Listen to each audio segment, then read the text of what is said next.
அண்ணாமலை செய்திகள். இதுதான் முதல் செய்தி. இன்றைக்கி ஹாட் டாபிக் என்னென்னு கேட்டால், திமுக தலைமை, அதாவது ஸ்டாலின் திமுக தலைமை சார்பில், கட்சி சார்பில் மத்திய அரசாங்கத்துக்கு நன்றி தெரிவிச்சிருக்கார். எதுக்கு நன்றி தெரிவிச்சிருக்காருன்னா, எங்கள் அப்பாவுக்கு 100ஆண்டு விழாவுக்கு நினைவு நாணயம் வெளியிட்டதுக்கு மத்திய அரசுக்கு நன்றி. அதை கூட மத்திய அரசுன்னு சொல்லலை, அந்த கிண்டல் இன்னும் போகலை, அந்த குசும்பு இன்னும் போகலை. இவங்களை கிண்டல் அடித்து மத்திய அரசாங்கத்தை ஒன்றிய அரசுக்கு நன்றி அப்படின்னு ஒன்றிய அரசுன்னு சொல்கிறேன்.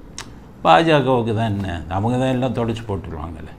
நீ என்ன கெடுதல் பண்ணாலும், அதாவது ஒரு விஷயம் மாதிரி அவங்க பாஜக ஒரு விஷயம் என்ன பண்ணாருன்னா, அதாவது ஒரு தேலை கடலுக்குள்ளே போகுது, ஒரு ரிஷி போனார், அப்படி அந்த தேலை எடுத்து கடலில் போகாமல் காப்பாற்றுறதுக்கு கையில் எடுத்தார். உடனே தேலை அவரை கொட்டுது.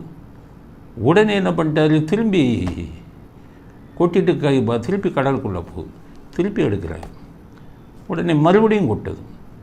இப்படி ஒவ்வொரு தடவையும் கொட்டுது. அவர் விட்டுக்கிட்டே இருக்கார். அது ரிஷிகளுக்கு சாத்தியம்.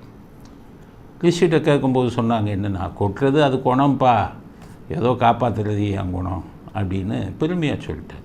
அது மாதிரி பாஜக எப்படின்னா ரொம்ப பெருந்தன்மையானவன். திமுக அவ்வளோ கெடுதலும் பண்ணுவான், மதவாத கட்சியுமா, மோடி கோ பேக் திரும்பி போ அப்படிம்மா, ஒன்றிய அரசும்மா. ஆனால் எவ்வளவு அடித்தாலும், வடிவேலு சொல்கிறபடி எவ்வளவு அடி வாங்கினாலும் எல்லாத்தையுமே அவங்க தூக்கி போட்டுட்டு அவங்களுக்கு நல்லது செஞ்சுக்கிட்டே இருப்பாங்க. அதனால் ஒன்றிய அரசுக்கு நன்றிங்கிறாங்க, அதையும் கேட்டுட்டு சும்மா இருக்காங்க. இப்போ நான் என்ன சொல்கிறேன்னா, ஸ்டாலினுக்கு நீங்கள் நன்றி ஒன்றிய அரசுன்னு சொல்லக்கூடாது, கனிமொழிக்கு நன்றி சொல்லுங்கள், உங்கள் தங்கச்சிக்கு நன்றி சொல்லுங்கள். தங்கச்சி தான் அப்பா மேலே உள்ள பாசத்தில் அமித்ஷாட்ட சொல்லி உங்களுக்கு நினைவு நாணயம் போட்டாங்க. அதனால் கனிமொழிக்கும் அமித்ஷாவுக்கும் நன்றி சொல்லுங்கள் ஸ்டாலின். நீங்கள் ஒன்றிய அரசுன்னு பொதுவாக சொன்னால் அது நன்றி மறந்தவங்களாகிடுவீங்க நீங்கள் அப்படிங்கிறது முதல்ல ஸ்டாலினுக்கு செய்தியாக சொல்ல விரும்புகிறோம். அதுக்கடுத்தது என்னென்னா, நம்ம பிஜேபி ஆதரவாளர்கள்லாம் ஒரு புரளியை கிளப்பி விட்டு, நான் கீழே விழுந்துட்டேன், மீசையில் மண் ஒட்டலைன்னு புரளியை கிளப்பி விட்றான். அது சில பேர்லாம் வீடியோவில் பெரிய மேதாவிகள் வீடியோவில் பேசுகிறான். இன்டர்நெட்டை பார்த்துக்கிட்டு செய்திகள் சொல்கிற ஆளுங்க என்னென்னா, அந்த கருணாநிதி நாணயம் சர்க்குலேஷனுக்கு வரலை. மேதாவிகள் இன்டர்நெட்டை பார்த்துட்டு அரசியல் பேசுகிற மேதாவி சர்க்குலேஷனுக்கு வரல, அதனால் அது ஒன்றும் இது இல்லைன்னு சப்பக்கட்டு கட்டுறாங்க. பிஜேபி செஞ்ச இவங்களுக்கு துரோகத்துக்கு நம்ம சப்பக்கட்டு கட்டுறாங்க. தமிழ்நாட்டுக்கே துரோகம் பண்ணியிருக்காங்க பிஜேபி. தமிழ்நாட்டுக்கு மக்கள் பிஜேபியை மன்னிக்க மாட்டாங்க. நீங்கள் கருணாநிதிக்கு நினைவு நாணயம் போட்டதுக்கு அப்புறம் அது மன்னிக்க முடியாத குற்றம். இந்த தமிழ்நாடு பூராமே அவருக்கு எதிரான ஒரு நிலையில் தான் இருக்காங்க. அவங்க ஜெயிக்கிறாங்கன்னா சமூக விரோதிகள், குற்றவாளிகள் இவங்கெல்லாம் சேர்ந்து தான் அவங்கள ஜெயிக்க வைக்கிறாங்க. பாதிக்கு மேலே கள்ள ஓட்டு பணத்தை கொடுத்து இப்படி தான் ஜெயிக்கிறாங்க. மக்களுடைய முழு ஆதரவில் அவங்க ஜெயிக்கலை. அப்போ திமுகவுக்கு நீங்கள் உடந்தையாக இருந்தால், நீங்கள் ஆதரவாக இருந்தால், நீங்களும் தமிழ்நாட்டிலிருந்து வெளியில் உங்களை தள்ளுவாங்க, நீங்களும் தமிழ்நாட்டிலிருந்து வெளியேற்றப்படுவீர்கள். அதுதான் இங்கே இது. சப்பக்கட்டு கட்டாதீங்க, செஞ்ச தப்பை ஒத்துக்காங்க. அவங்க பிஜேபி ஆளுங்களாம் வீடியோலாம் பேசுகிறாங்க, அது சர்க்குலேஷனுக்கு போல அப்பா மேதாவிகளே. அது கொமாமரேட்டிவ் காயின்னு பேர், அதுக்கு நினைவு நாணயம், கொமாமரேட்டிவ் காயின்.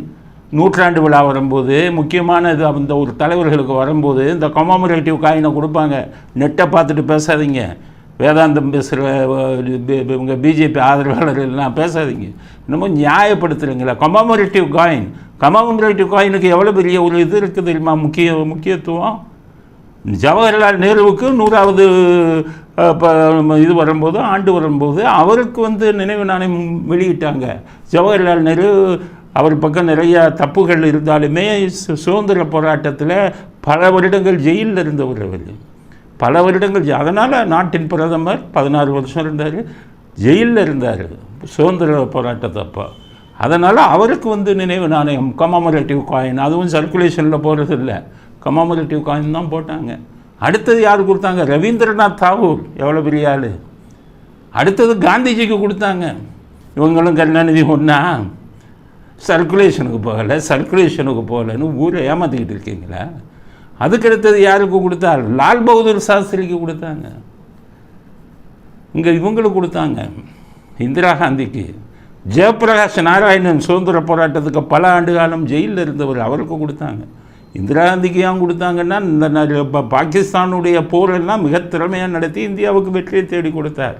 இந்தியாவில் கிரீன் ரெவல்யூஷன் அப்படின்னு சொல்லி அக்ரிகல்ச்சரில், விவசாயத்தில் மிகப்பெரிய புரட்சியை ஏற்படுத்தி உள்நாட்டிலேயே நமக்கு தேவையான உணவு உற்பத்தியை கொண்டு வந்தார். இதுக்காக கொடுத்தாங்க.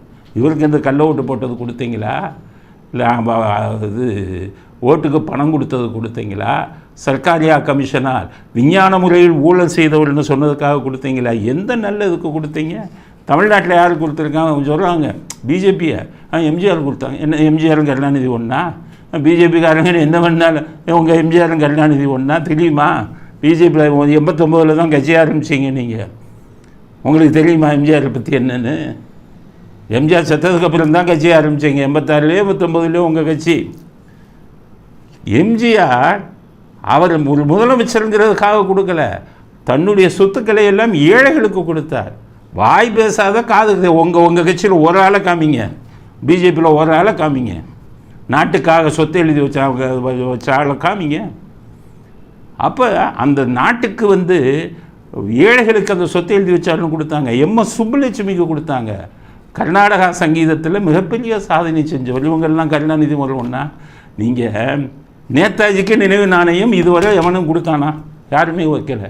இப்போ நேதாஜியோட கருணாநிதி பெரிய ஆள். சரி, தமிழ்நாட்டிலே எடுத்துக்கோங்க. நேதாஜியுடைய சீடர் பசுமன் முத்துராமலிங்க தேவர், அவர் சித்தர் மாதிரி 11 வருஷம் ஜெயிலில் இருந்தார். அவருக்கு கொடுத்தாங்களா? காமராஜருக்கு கொடுத்தாங்களா? பாவம் எளிமையான வாழ்க்கை வாழ்ந்தார். நினைவு நாணயம் கொடுத்தீங்களா?